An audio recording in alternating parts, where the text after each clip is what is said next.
Do you know what it is? Maybe you do, maybe you don't, or maybe you would like to know.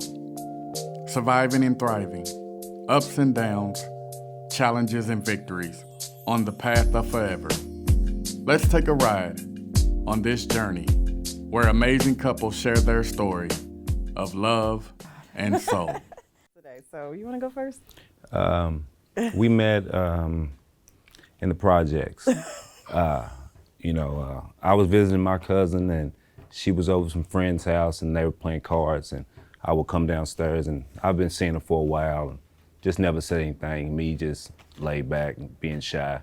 So one thing led to another. She ended up speaking. We played cards and ended up winning in spades and got her phone number and it was, pretty much on ever since. So we actually interacted with each other 3 different times before he asked me for my number. So the first time was at a shoe store. I was picking up a friend of mine. He was with one of his friends. I knew his friend but didn't know him. And so he was picking out some shoes. And I always joke and tell people that the shoes he was picking, they were ugly. And so I was like, don't get them shoes. Those shoes are horrible. So that was the first interaction. And then the second one was at a college party. Well, no, it was a party that they had for Labor Day, I think it was. It was in It was at the. Louisville. It was in Louisville. Yeah, it was in Louisville. Yeah. Yeah. And so I thought I was cute, and I was standing on a chair, and the chair was a fold-up chair, and I went through it, and he was right there and kind of chuckled, but helped me up. You want to tell this story or you want me to tell it? Huh? Anyway, We met in a tight little, not really tight situation, but it was a little, his son got hurt, and he was outside crying with a bloody finger, running around shaking his finger, spilling blood. I'm like, hey man, where's your mom's at? She's in the house. So I was like, take him to his mom. So when I went to knock on the door, she came to the door and I was like, oh. But I was living one door down from her, but never knew that was his mom's. So I was like, okay, this one is for the taking. This one is mine. Yeah. You know what I mean? So went on and, we chopped it up though for a little bit, flirted a little bit, and next day we went into the same thing. Might see her here and there and asked her if I could get invited, you know what I'm saying? And she accepted and everything else went on from there. You know what I mean? Am I telling the truth? I mean, yeah. Okay, you looking at me like something's wrong somewhere, like, hey, like I'm missing something, but everything was good, and this is what it is now, 20-something later, you know what I mean? So That's how you remember it? yeah, that's how I remember it. It was that quick. A freak accident from a little boy, you know what I'm saying, running around, shaking his hand and stuff, and I'm like, yo, come on, take it to your mom's, I sent him a little present and stuff too, I bought him something. Bought him a water gun. Yeah. So he was like, yeah, Mr. Kirk bought me a water gun. Who is Mr. Kirk? Me. Stranger danger. Yeah, there you go. Mr. Hampton himself. So that's a problem. Well, at the time, I think what attracted him to me was just that whole hot boy vibe, bad boy. Like I said, he was super handsome, just like he still is. But that was super, to me, I'm like, okay, he's got swag, he's a hot boy. And I was into that. I mean, we was young when we met, so that And kind of the same thing. What attracted me to her was, her looks, her smile, and she was just super nice, and she had a car, and that always helps, So, but other than that, man, she was a sweet person. She was nice. She was beautiful. You know what I mean? No kids, so that was a plus. All that, yeah. So what did you two do on your first date? Oh my God, what did we do on our first date? We hung out a lot. I'm trying to think if we had like an official date. He would do all kinds of cute romantic stuff, like he would take me like this farm. Remember that? You took me like to a farm. It was like a beautiful farm. I'm sure it was trespassing, but it was out Prospect. It was out Prospect. It was a beautiful farm, and then we got like hot cocoa and stuff. He would just do like cute romantic stuff. But do you remember like an official date? Like, did we do anything? I don't remember official date, but Unofficial. like we did a lot of knick-knack things like that, and the farm's called Henry's Ark. It's out Prospect off of Highway 42, and they had like zebras, camels, llamas, ostriches, everything, like baby buffalo. You can feed them and play with them. It was free to go to, so that was one of the main reasons that we went, because it was free. Some huge lake somewhere though. Do you remember that? They had a lake over there on the property too, though. Okay. But you know, only thing you have to bring was bread and probably some carrots. So you know. So I guess it was a cheap date. Now it's getting clear. But I was too nice. But I love animals though, so I thought that would be nice to, you know, take it. And plus, it's a nice drive. Prospect is pretty nice. You know what I mean? So just thought I'd do something nice like that for. Yeah, it was different, romantic. You know. So that's what I remember. It's been so long ago. And who said I love you first? Who said I love you first? I think I said I love you first. I think I said I love you first. Did. I probably wanted to first, but I think I did first. Yeah, I think I did first. Definitely. I agree. He probably did, but I probably wanted to first. But you know, I'm gonna let him say it first, so I don't look like a complete, you know, idiot if it's not mutual. So yeah. And do you remember that moment?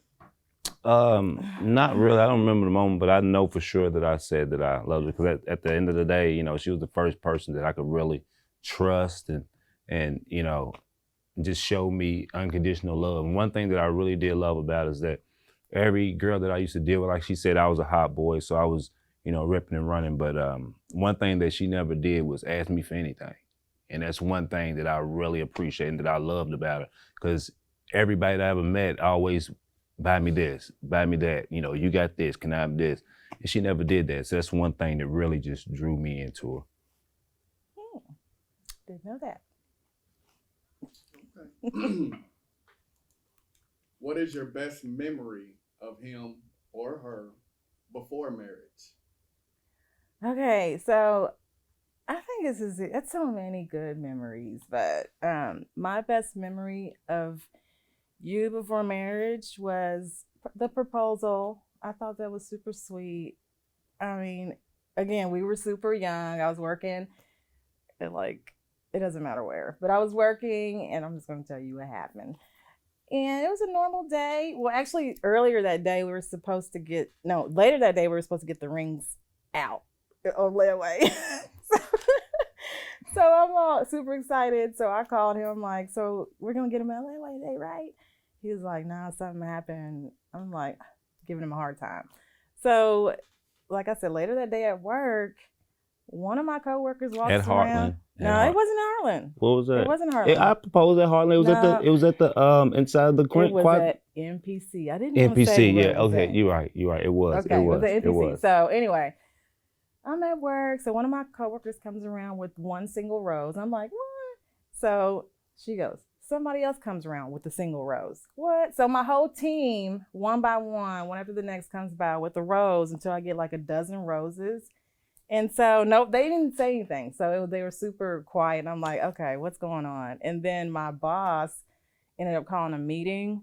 And so I went to the meeting, and then he was there with the ring. I was in the back of the room. Everybody came in. Yeah. She didn't know I was there. And then she's like, and I feel what bad are you for doing giving him a here? hard time. You know what I mean?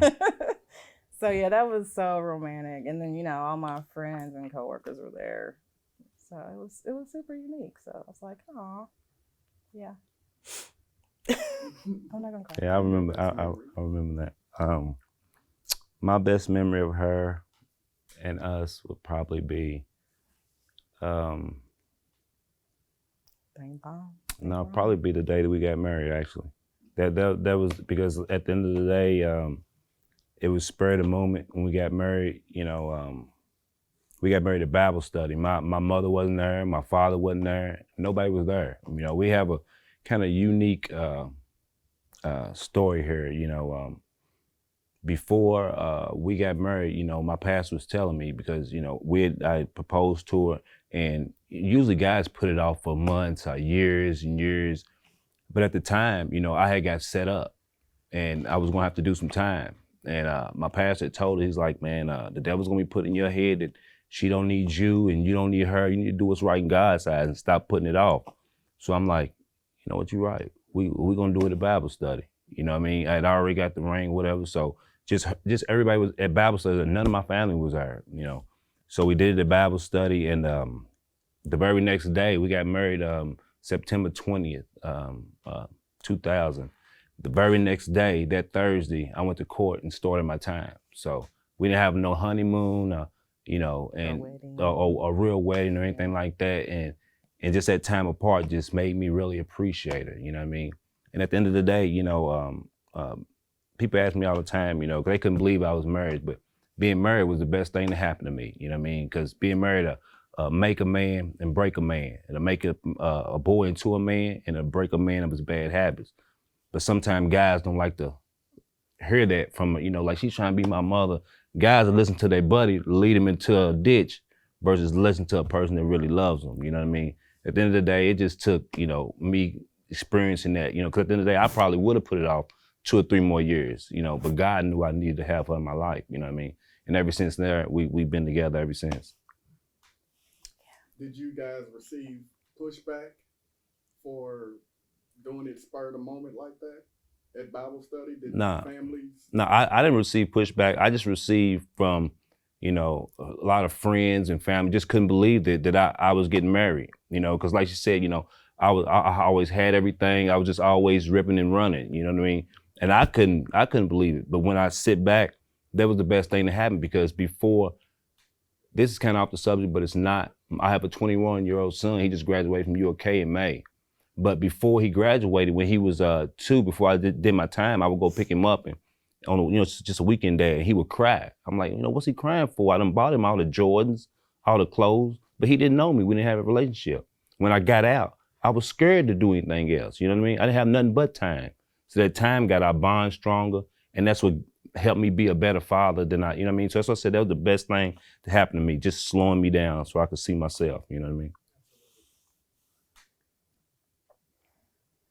Okay, so you may have already answered this, but describe the moment when you knew, oh, he's the one or she's the one. Like, this is something very special that I've never experienced before. I mean, I had, I don't know, what made me feel that he was the one was, I mean, for me, once we started spending, you know, a lot of time together, I just enjoyed the time with him, and I just wanted to be with him all the time. But then I'm like, wait, let me pump my brakes a little bit. I don't want to smother him. But, you know, to feel like, okay, I miss him when he's not here, and it's, you know, time of my life when we're together. So, you know, pretty early on, I kind of knew that he was the one. But again, we were young, so it's almost like, is this real or what? But we had to also grow with one another as well too. But definitely just the feeling of missing him while he's away, and just really feeling like he's my best friend. So I think that's my feeling. That's kind of the same thing. You know, I kind of knew she was the one when you know, she would go to sleep, and you know, I would grab her phone, just start looking through it, like who she been texting, who she been. Is anybody? Because at the end of the day, you know, if I didn't care, at the end of the day, if I didn't care, I wouldn't. Because before, I never put my phone. I never put my. I never put my feelings really out there. You know, I really didn't care. I was just moving around, but when I just wanted to make sure that she was the right thing, you know what I mean? I wanted to check and make sure, and I was right. I was right. You was right about no. Me, I'm right? saying I have trust issues, so it's hard for me to trust anybody to this day. So, you know, it was hard for me to trust her. You know what I mean? But after a while, just showing improvement, like she's something special. You know, I never had anybody put my feelings before she put hers. You know what I mean? And at the end of the day, who I am today is because of her. You know what I mean? I was the only person at my job, a chemical company, that was a convicted felon. And that's because she helped me push towards doing better things. You know what I mean? You know, when I got out of prison, you know, if I didn't have her in my life, it's easy for a person to go back to what they've been used to. But when you got a strong woman in your corner, it helps take the load off of you, so you can focus on this, your goals in life. At the end of the day, now my record's been expunged, my record's clear. I got my voting rights, my concealed weapons right, everything. And I thought all that was over 19, 20 years ago. I thought it was over. But with a good woman, man, it just shows, man. That was the best thing that happened to me.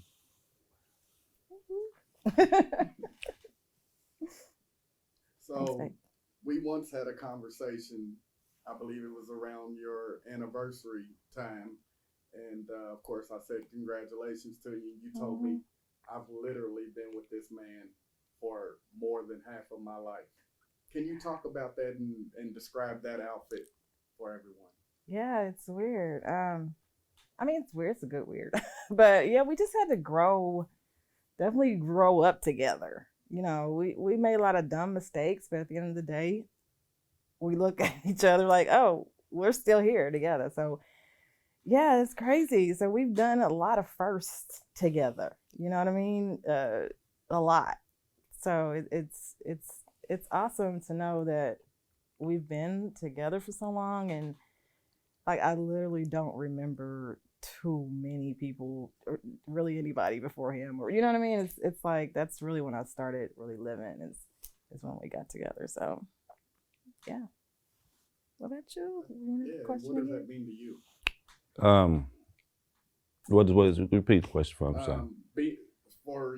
For her, you've been with her for more than half of your life. I believe you're a little bit older, correct? Yeah. And so it might just be half or. I'm just 1 year older. Yep. So then you've been with her for more than half of your life as well. Right. And so what does that feel?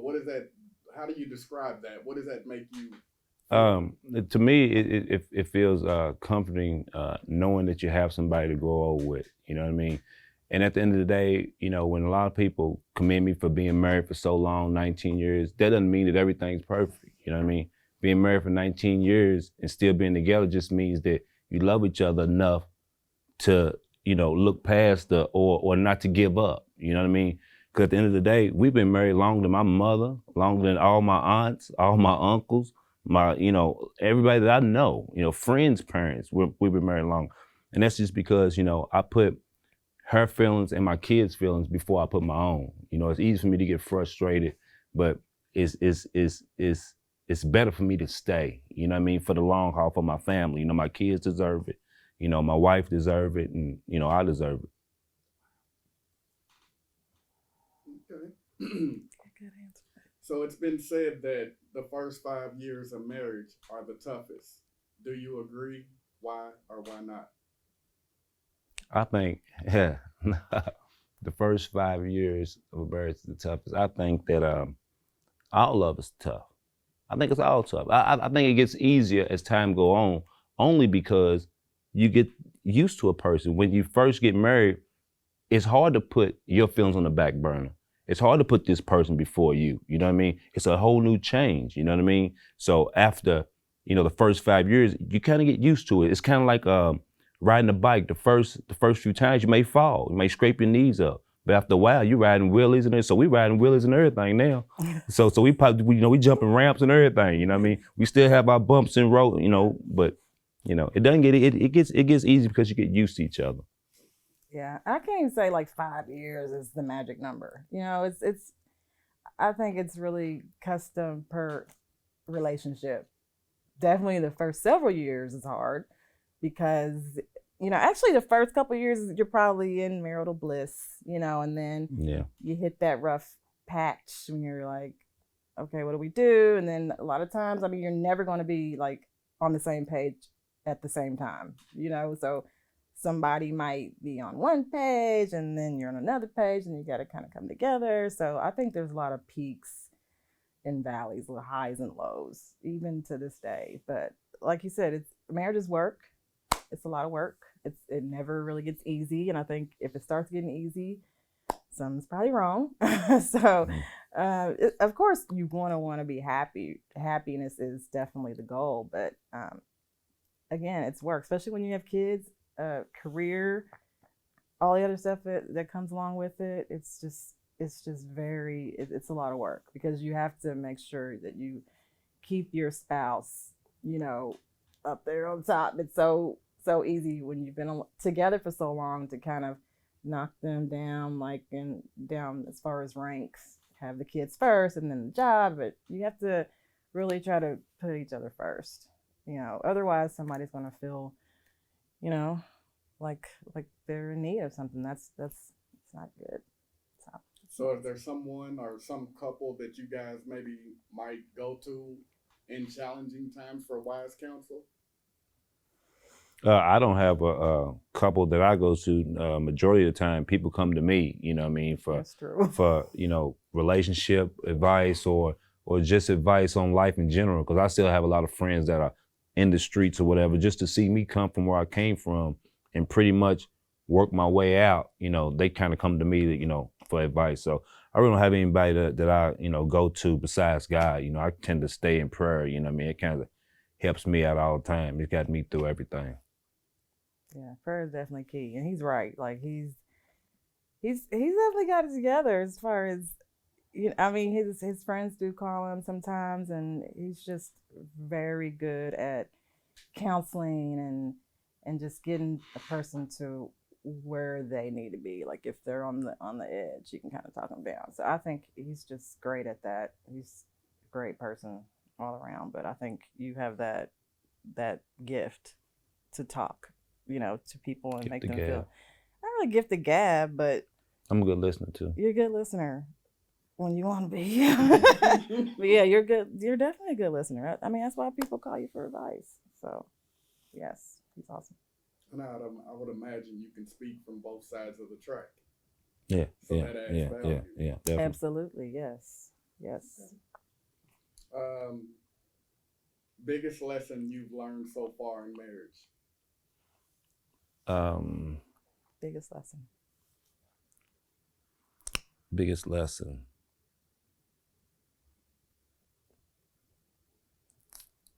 I don't know. I'll let you answer that first. Really? I don't know the big lesson. I'll let you answer that now. I was trying to get time to think. Oh, really? Yeah, I mean, biggest lesson is keeping each other first, dude. Keeping the romance alive. You know, it gets hard. It definitely gets hard, and I can't say that we're like experts at it. But definitely keeping the romance alive. Keep dating your spouse. You know, I think that's important. Just a family and definitely prayer. You know, definitely keep God centered. He's the foundation of everything. So without him, we are nothing at all. The key is like keeping spice in a relationship. Keep, you know, doing something exciting. You know, just doing things. You know, every year we try to take a trip. Yeah. You know, do something. You know, we always just on with the us, on not the the kids. We take the kids on a family vacation. Yeah, we take also. a family vacation, but then we take a couple's vacation at least one time a year. You know, just to de-stress and be away from the kids, just alone time. You know what I mean? Alone time, and just to come back together and just bond. So, okay, yeah. So as you two grow and become successful in the corporate world and in the comedic world, what does legacy look like in your relationship, in your marriage, as it relates to the whole picture? Yeah. Oh, I definitely, as far as legacy, I just want my kids, because, you know, I didn't have a dad in my life. I just want my kids to have what I didn't have. You know, 2-parent home, a loving family. You know, they see us working, building a good life for them. So, you know, and the building that I'm doing now is going to leave a legacy for them. You know what I mean? So what we're doing now is really all for our kids. Right. So we're just trying to, you know, be the best we can be, just so they can see that we're leading by example, so they can go and be the best parents that they can be, the best spouse that they can be. You know, so because we have sons, you know, and a daughter, she's going to want to pick a guy who's going to treat her like a princess, like we treat her. And then as far as our sons, we want them to be the king, you know, of the house, and to treat his wife like a princess as well. So that's my legacy. Yeah, that's one thing I make sure I try to do is lead by example. You know what I mean? You know, when I come home from work, working 12, a lot of times I work 16 hours, you know, I work 16 hours and still load the dishwasher, still go downstairs, start load, you know, not because, you know, she tells me to do that. I just enjoy doing that. I just enjoy cleaning up and doing things just so our kids, you know, my sons see me working hard. So that's one thing they're gonna do when they get older, is just work hard. If they see me just sitting back and doing nothing, sitting on my ass, and they're pretty much, you know, even though I smoke Black and Mounds or whatever, I don't do that in front of them, you know what I mean? I do that in the garage. I don't like to let them see me do that. What? I was saying, The smell goes around, but that was just kind of, okay, yeah, that's awesome. you see how she... I wasn't expecting you to talk about Black and Mounds. I'm just saying, I try to set a good example and not to, Yeah. you know. Just don't smoke Yeah. cigarettes. Yeah. You see how she did that? That kind of threw me for a loop, though. So After being married 19 years, you know you done said something wrong when your wife's like, yeah. Yeah.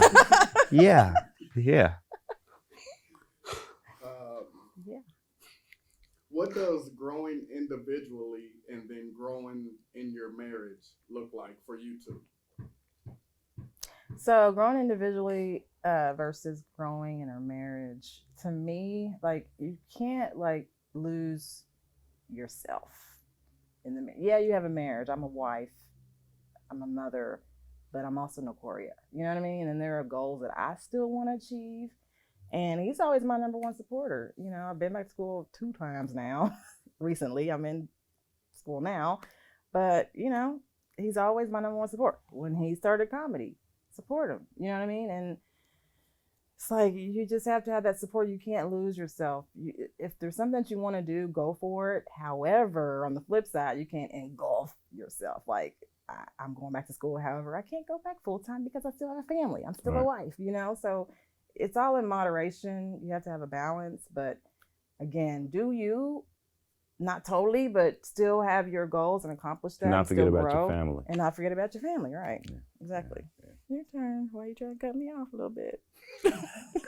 But that's the same. Just me growing, like she said, she's my number one supporter. That's one thing that you know, I get frustrated at my job. She's always, you know, convincing me that I can do something better. Like when I was at Bluefin Seafood. You can probably bleep that name out, but I was at a seafood. I was a receiving manager, but I was just so hyped to have that title as a manager. I was happy, you know what I mean? But really, I wasn't making any money.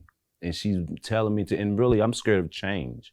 You know, if it's not broke, don't fix it. But she just owned me and convinced me that I could do something better. You know, and I didn't think I could work at a chemical company. You know what I mean? It was a 5-panel interview process I had to go through. I've never even been through that. So from working at a seafood place, coming out of prison, working at Swift, then to be involved in this, she was there to tell me, you know, you can do it. You know what I mean? So that's one thing I have to say that I really do appreciate the most of being married, is having that person by your side, kind of like your parent, kind of like your mother, that tells you can do it. You know what I mean? When you get older, you know, we don't need somebody saying, come on, man, you can do it, you know, good job.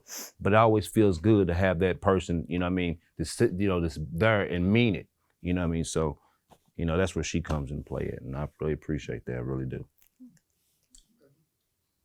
And I think you kind of touched on this next question, but how do you balance parenting, career, and then your marriage as well, all in one gambit? I wish I had a recipe for that.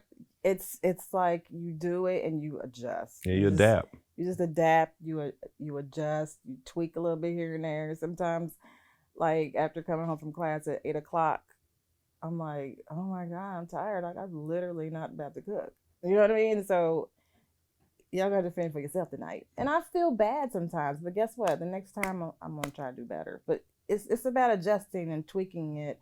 But, you know, just don't let the fear prevent you from doing it. So you eventually have that balance, not like you're going to jump into it and everything's going to just whip right into place. It's not realistic, but it's just getting in there and then just, you know, kind of tweaking.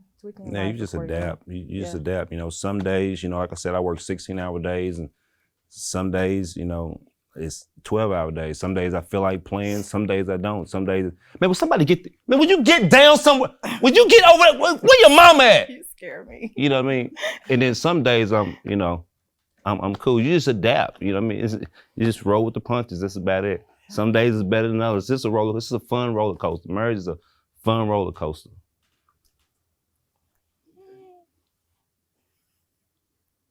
What is the most important thing in a marriage? Trust. Trust. I think trust. I think trust is the trust is the most important thing in a marriage. Just for the simple fact, if you don't trust a person, you're always going to be worried. You're always going to be thinking, you know what I mean? If she's not with me, if I don't trust her and she's not with me, she goes out of the country once a year or once every 2 years with her girlfriends. Every year for the last few years. Some guys like, man, you let your wife leave the country? I trust my wife. I love my wife. I know she loves me. I know I give her everything she needs, so she has no reason to go elsewhere, you know what I mean? But trust is the most important thing. If you don't trust her, I'll be pulling my hair out when she's not with me. And not saying that I do that, but I'm just saying, you know what I mean? If I had her, I would be pulling my hair out if she wasn't with me. But I trust her though. And I've never trusted anybody. I have trust issues like I told you before. I think trust definitely, God definitely, respect. You have to respect your mate. It's definitely a two-way street as far as respect goes. Like without respect, I mean, that falls in line with trust as well. If you respect them, you're going to build trust. But yeah, he kind of took my answer. So I do think trust is number one, but I think respect falls right under there. So yeah. So the name of this project is Love and Soul. As you think about your marriage, what does love and soul mean to you? Love and soul means to me the way I feel about somebody, the way I feel about my wife, and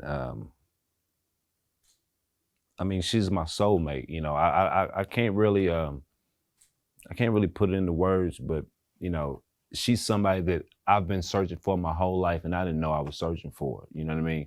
Okay. Just me, having my different encounter with other women. This is who I've really been, searching for. I mean, same as far as, yeah, definitely he's my soulmate. He's my soulmate, absolutely. And as far as love, yeah, it's like, I just love him so much. And I think, we're not getting any younger. And I think we're at the point where now check engine lights coming on and you start thinking. Not mine. I was talking, yeah, okay.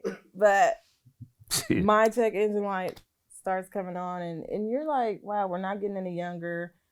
And you kind of flashlight and think about life without your spouse. And it's a thought you're like, I ain't even trying to have, and it's like, it hurts you to your soul just to think about life without you. So so I just want to grow old with them and just kind of both of us die in our sleep. I don't know. It's just don't put me in a hard. nursing home. Just don't put me in a nursing home. Don't put me in a nursing home. And don't let Zoe get me. Give me to Gabe, my son. He'll take good care of me. So that's my last will and testament.